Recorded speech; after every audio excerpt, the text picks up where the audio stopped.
வணக்கம். ஜோதிட வகுப்போட தொடர்ச்சிய இப்ப இந்த வீடியோல பார்க்கலாம். நீங்களும் ஜோதிடர் ஆகலாம் அப்படிங்கிற நிகழ்ச்சியோட 2வது பகுதியில நாம இருக்கோம். ஜோதிட துறையில ஆர்வம் இருக்கவங்களுக்கு, புதுசா கத்துக்கிற பிகினர்ஸ்க்கும் ரொம்பவே பயனுள்ளதா இருக்கும். இந்த தொடர்ல எளிய கணித முறைகளும், பலன் சொல்றது எப்படி, செலவு இல்லாத பரிகார முறைகள், சில நடைமுறை உதாரணங்கள் ஒவ்வொன்னா பார்க்கலாம். சிலருக்கு சில விஷயம் தெரிஞ்சிருக்கலாம். அது தெரியாதவங்களுக்கு இந்த வீடியோ யூஸ்ஃபுல்லா இருக்கும். மொத்தத்துல யாருக்காவது இந்த வீடியோ நிச்சயம் பயனுள்ளதா இருக்கும் அப்படின்னு கண்டிப்பா நான் நம்புறேன். காலபுருஷ தத்துவத்தையும், காலதேச வர்த்தமானம் அப்படிங்கிற ஒரு ஃபார்முலாவையும் அப்ளை பண்ணோம் அப்படின்னா நம்ம ஈஸியா ஜோதிடம் கத்துக்கலாம். பூமியில பிறந்த எல்லா உயிருக்குமே வாழ்றதுக்கு தகுதி இருக்கு. அவங்க நினைச்சத வரமா அடையறதுக்கான பூர்வ புண்ணியம் நல்லா இருக்கணும்.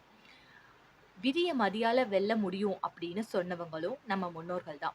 விதி வழியே மதி அப்படின்னு சொன்னவங்களும் நம்ம முன்னோர்கள் தான். இங்க மதி அப்படிங்கிறது எதுன்னா சந்திரனை குறிக்கும். சந்திரன் அப்படிங்கிற ஒரு விஷயம் நம்மளுடைய சிந்தனைய குறிக்கும். என்னைக்கு வரம் கிடைக்கும்னு ஒருத்தர் ஜாதகத்தை வச்சு எப்படி கணிச்சு சொல்ல முடியும்? ஜோதிடம் பயிலும் மாணவர்களுக்கு நாங்க சொல்லிக் கொடுத்துட்டு இருக்கோம். இப்ப நாம சொல்ல போறது பொதுவா எந்த ஜாதகமா இருந்தாலும் சரி, பொருந்தி வரக்கூடிய கேட்ட வரம் கிடைக்கக்கூடிய ஒரு பொதுவான நேரம், நாள் ஒண்ணு இருக்கா அப்படின்னு கேட்டீங்கன்னா கண்டிப்பா இருக்கு. மாதா மாதம் அமாவாசை நாள்னு ஒரு நாள் வரும். உங்க எல்லாருக்குமே தெரிஞ்சிருக்கும். அது முடியக்கூடிய அந்த 1 மணி நேரம் முன்னதாக தொடங்கி, அமாவாசை முடிஞ்சு அடுத்த 1 மணி நேரம் வரைக்கும் சேர்த்து, தொடர்ச்சியா உள்ள இந்த 2 மணி நேரம் தான் கேட்ட வரம் கிடைக்கக்கூடிய நாள் அப்படின்னு சொல்லலாம். உங்களுக்கு இது புரியலன்னா ஒரு எக்ஸாம்பிள் சொல்றேன். இத வச்சு நீங்க புரிஞ்சுக்கோங்க.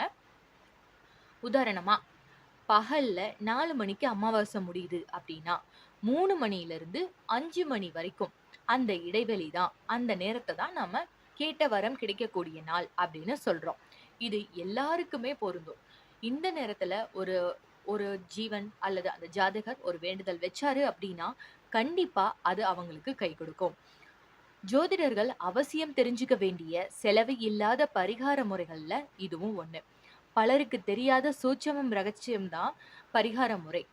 போன வீடியோல கடன் பிரச்சனைய எப்படி தீர்க்கறது அப்படிங்கிற ஒரு சுலபமான வழிய பார்த்தோம். அதே மாரி என்னன்னைக்கு பணம் கிடைக்கும் அப்படிங்கிற ஒரு ரகசியத்தையும் உங்களுக்கு நாங்க ஷேர் பண்ணியிருந்தோம். ஜோதிடத்துல முதல் ராசி அப்படிங்கிறது மேசம். அதை இன்னும் வலிமையா சொல்லணும் அப்படின்னா மேச லக்னம் அப்படின்னு சொல்லலாம். இப்ப யாருக்காவது மேச லக்னம் இருக்கு அப்படிங்கிற மாரி நீங்க கற்பனை பண்ணிக்கோங்க. அதோட அதிபதி யாரு? செவ்வாய். 2ஆம் இடம் அப்படிங்கிறது தான் தனஸ்தானம் அல்லது குடும்பஸ்தானம் அப்படின்னு சொல்றோம். இப்ப லக்னம் மேஷமா இருந்தா 2வது இடம் அப்படிங்கிறது ரிஷபம் இல்லையா? அதுதான் நம்ம குடும்பஸ்தானம், தனஸ்தானம்னு இப்ப நான் சொன்னேன். என்னுடைய ராசி ரிஷபத்துல பிறந்து மேச லக்னமா அமைஞ்சது அப்படின்னா அவங்களுக்கு செவ்வாயோட குணத்தை சொல்லலாம். ஏன்னா இங்க ராசியை விட லக்னமே வலிமையானவன் இல்லையா? மேச ராசி மேச லக்னம் அப்படிங்குள்ள அந்த வீட்டுக்கு காரகன் செவ்வாய். சோ செவ்வாயோட குணநலன்கள் அவங்களுக்கு அமைஞ்சிருக்கும் அப்படின்னு சொல்லலாம். காலபுருஷ லக்னத்துக்கு 8வது வீடு அப்படிங்கிறது விருச்சகம் ராசி கட்டத்துல.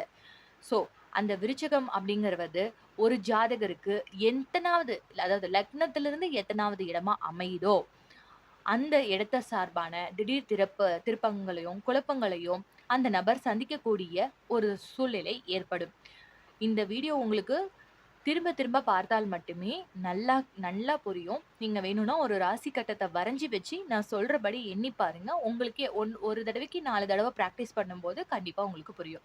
மேஷத்துக்கு அதிபதியான செவ்வாய்க்கு அது ஆட்சி வீடு. மூல திரிகோண வீடும் மேஷம்தான். விடாமுயற்சி, போராட்ட குணம், அரசு சார்ந்த அல்லது சீருடை உத்தியோகம்னு சில விஷயங்கள சாதகமா சொல்லலாம். சாதகம் இல்லாத சில விஷயங்களும் இருக்கு. அது என்னன்னா ஈகோ, கர்வம், தலகணம், தற்பெருமை, அவசர புத்தி, அதிகமான பேராசை இந்த மாரி சில விஷயத்தையும் சொல்லலாம். பெரும்பாலும் பிறந்தது ஒரு இடமாகவும், செட்டில் ஆகுறது வேற ஒரு இடமாவும் இருக்கும். மேஷம் சரலக்ன வகையை சேர்ந்தது. சரலக்னம்னா நிக்காம ஓடிட்டே இருக்கிறது. சோ பெரும்பாலானவர்கள் எப்படி இருப்பாங்க அப்படின்னா, ரொம்ப வேகமான ஆக்டிவிட்டீஸோட இருப்பாங்க. சிந்தனையும் அப்படிதான் ரொம்ப வேகமா இருக்கும். அதே நேரத்துல அவங்க நினைக்கிறதெல்லாம் உடனே நடக்கணும் அப்படின்னும் எதிர்பார்ப்பாங்க. மேஷத்துக்கு சனி பாதகாதிபதியா வராரு. சனி நீச்சம் ஆகுறதும் அந்த செவ்வாயோட மேஷத்துல தான். ஓகேங்க. இந்த வீடியோ உங்களுக்கு ஓரளவுக்காவது பயனுள்ளதா இருக்கும் அப்படின்னு நினைக்கிறேன். உங்க எல்லாருக்குமே இது ரொம்ப யூஸ்ஃபுல்லான வீடியோவா இருக்கும். ஜோதிடத்து மேல ஆர்வம் உள்ளவங்க, ஜோதிடம் கத்துட்டு இருக்கவங்க, அந்த ஃபீல்டுலயே இருக்கவங்க கூட இந்த நிகழ்ச்சிய தொடர்ந்து பாருங்க. உங்களுக்கு ஏதாவது ஒரு வகையில கண்டிப்பா இந்த தொடர்கள் எல்லாமே பயனுள்ளதா இருக்கும். அடுத்தது எபிசோட் 3ல உங்கள மீட் பண்றேன். நன்றி.